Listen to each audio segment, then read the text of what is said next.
Question number 4, the Honourable David Parker. Thank you, Mr Speaker. My question is to the Minister of Finance. Does he stand by his statement regarding migration to Australia?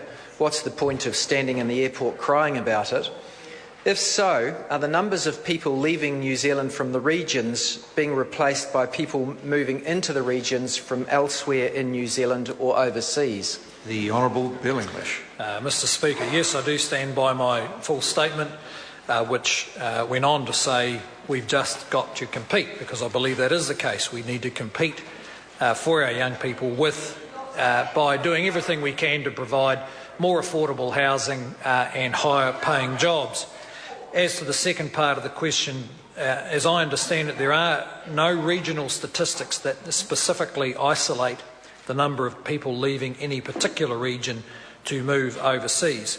The statistics that do exist for population in the regions show that almost all regions are increasing in their population.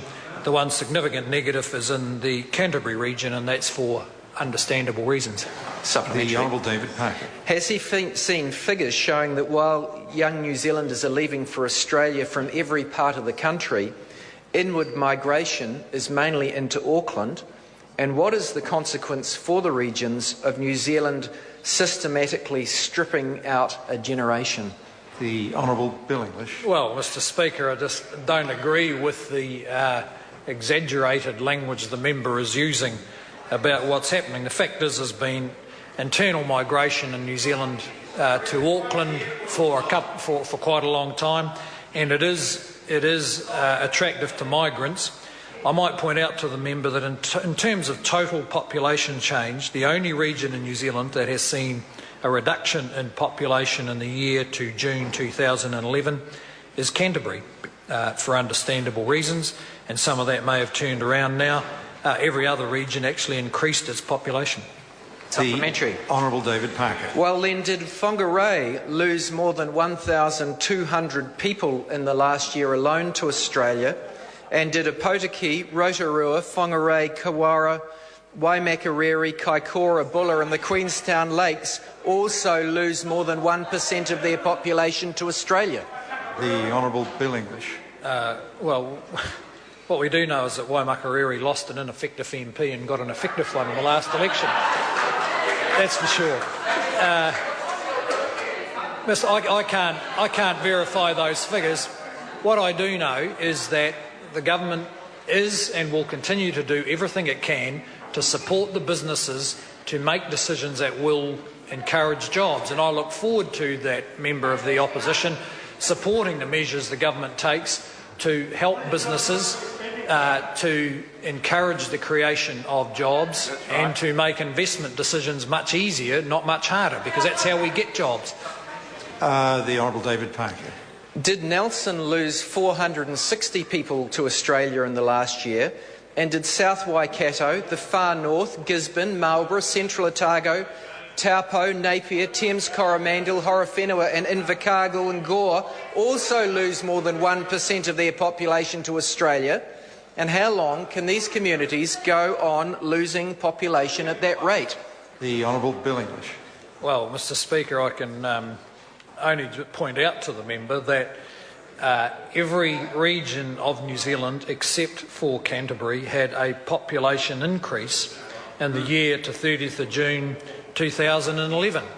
And any number of those regions, one of which the member referred to that I represent, understand the reality that if you want to have more people in Gore, then you need to create more jobs. You need to be as attractive a place as possible for investment and for businesses to grow. We know that the opposition don't like businesses being profitable or growing. Order. We think it's critical for getting more jobs. Order. The Minister's got no responsibility for that. Tracy Martin. Kia ora. In light of the Minister's earlier response and with regard to the government's involvement in the Auckland plan, does he accept that housing affordability and shortages in Auckland are being exacerbated by migrants into New Zealand being concentrated in the Auckland area? And is he aware of any plans to mitigate that impact? If not, why not? The Honourable Bill English. Mr Speaker, I'm sure that the inward migration does put some pressure on Auckland infrastructure. That's unlikely to change, as our migration inflows are fairly steady and have been for quite a long time. What we are discussing with the Auckland City now is the need for their planning laws to enable greater flexibility in the supply of new housing to respond to that demand, so that average Kiwis living in Auckland don't have to pay ridiculous prices to get into home ownership, as they do now. The Honourable Dr Nick Smith. Supplementary to the Minister. Does he see any irony in concerns about population moving from the regions to Auckland being highlighted by a Member of Parliament who moved from Dunedin to Auckland? Order.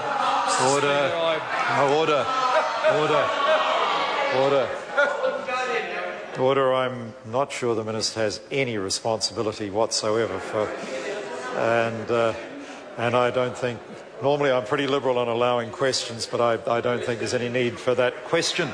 The Honourable David Parker. Has the Minister received any reports of anyone pledging that New Zealanders would stop waving goodbye to their loved ones? And if so, has that pledge been fulfilled? The Honourable Bill English. Yes, Mr Speaker, I believe it will be, because this is a government that doesn't stand round like the opposition wringing its hands about the fact that we live next door to the fastest growing economy in the developed world. We are getting on with helping our businesses take advantage of that so they can create more jobs and opportunities for young New Zealanders. Question number 5, the Honourable Tariana Turia.